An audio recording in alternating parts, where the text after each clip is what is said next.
they've got a zoo. They bought it at the right time, didn't they? What, for the zoo market? No, 2.5 to 18 million, my word. Not bad. They need it, don't they? Right, it is 13 minutes past 6. Great to have...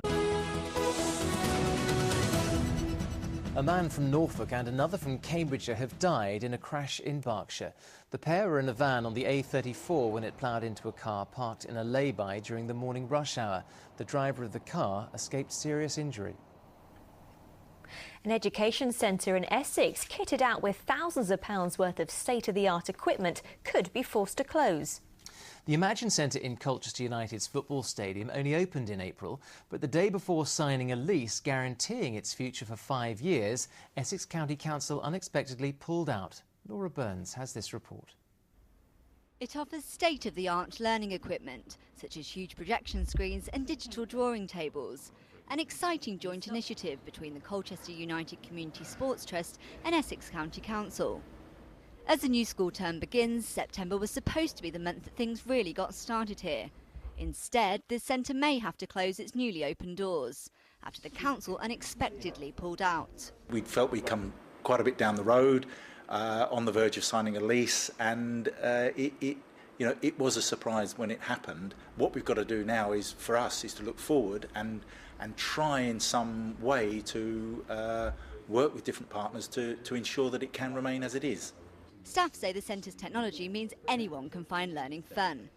But according to Essex County Council, it's financially unsustainable. In a statement they said, "Given the current financial pressures on the council, we are not able to provide the considerable subsidy of around £100,000 that is necessary to sustain the centre in its current format. The equipment from the centre will be relocated to other existing educational facilities in the county." But the Trust is keen to keep the equipment, which includes one of the biggest video walls in the country. They now have less than a month to find the funds and are looking to the community for support. If their efforts aren't successful, the centre could close by the end of September, an outcome the people here simply can't imagine. Laura Burns, Anglia News, Colchester.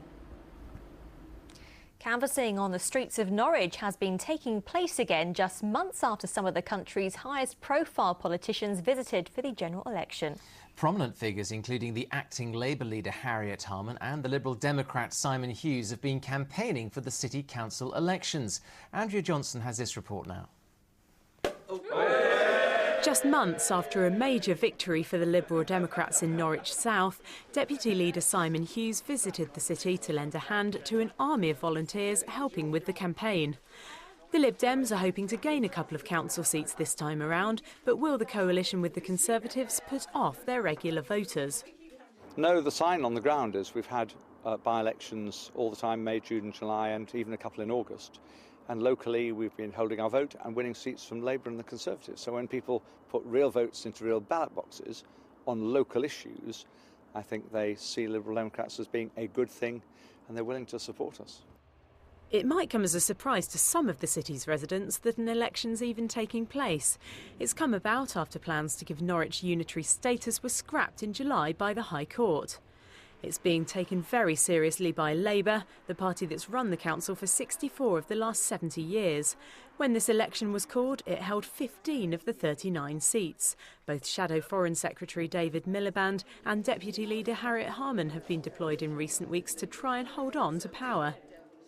The main challenge to Labour comes from the Green Party. If they win enough seats, Norwich could be the first Green-administered council in the country.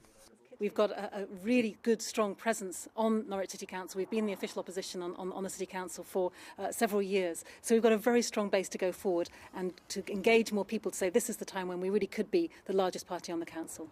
The Conservatives only had 5 seats in the last administration, but local MP Chloe Smith is hopeful they can put up a good fight.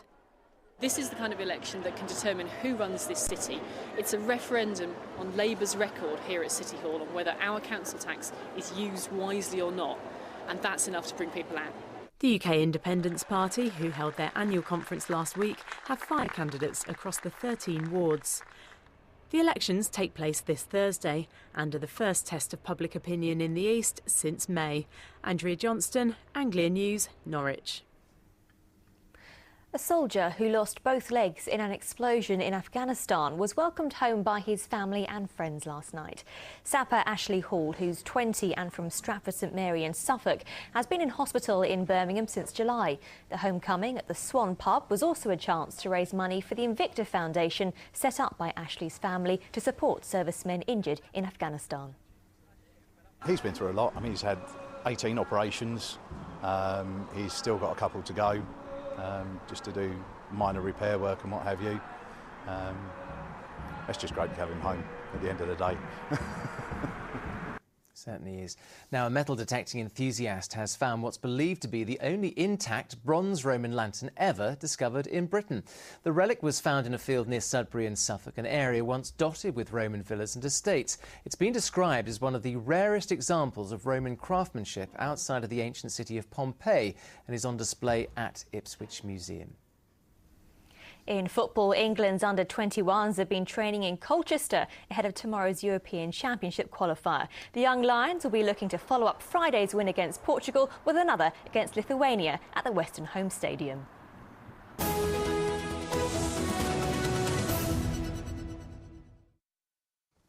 A hospice that'll cater specially for young people took on its first patients today. The only catch is that the Jay's Hospice in Essex doesn't yet have a building or beds. Instead, while fundraising for a building continues, they've launched a pioneering home delivery hospice service. Tom Barton explains all. You want a story? Hullabaloo? At 23 years old, Milan Palmer from Thorpe near Southend relies on his mum Tricia for everything. Along with severe cerebral palsy, he's recently lost his sight, and several of his internal organs don't function properly. Until 4 years ago, he was cared for with help from a children's hospice. But when he turned 19, he was no longer eligible for that service, and since then Tricia has been caring for him with very little help. Leaving the children's hospice meant that I would be in my rut again on my own. I tried everything that I could to say hang on to my boy. It was very comfortable and secure place to be in because that's where I could actually turn for any help or advice. Now, Tricia and Milan have become one of the first families to benefit from a pioneering home delivery hospice service. Hello, Bev. How are you? Bev Barkley works for the Jay's Hospice and provides Milan with the specialist care he needs. This service means he and Tricia no longer have to travel to Oxford for hospice care. Parents are often tired, they're weary, they need somebody else to take on that practical care, to give them a break. And it can be weekends, evenings, bank holidays, just to enable them to have a break and to function as a family, knowing their young person's being cared for by staff with the specialist skills needed for young adults. Hello, Alicia. Hello, Millie. Hello. Hi. Milan's sister has seen the benefit this service has provided for the whole family. You're in a good mood today. Bev came along and she's really been great with Mum, and being great with Mum has helped all of us because if Mum doesn't function, we can't function. So, you know, it's been really great. It's like having the hospice but at home. It's filling that gap between having nothing and then having a building. So the fact that we can now provide a Jay's at home service for these young people has got to mean a big difference to them, and by making a big difference to them, it gives us more impetus now to actually go on now to actually get that land and buildings. Twinkle, twinkle, little star, I wonder what you are. Milan and his family are just the first of many who'll benefit from this service, and he has his own ambitions for its future. 250 and beyond. Tom Barton, Anglia News in Thorpe near Southend. A terrific service being offered there.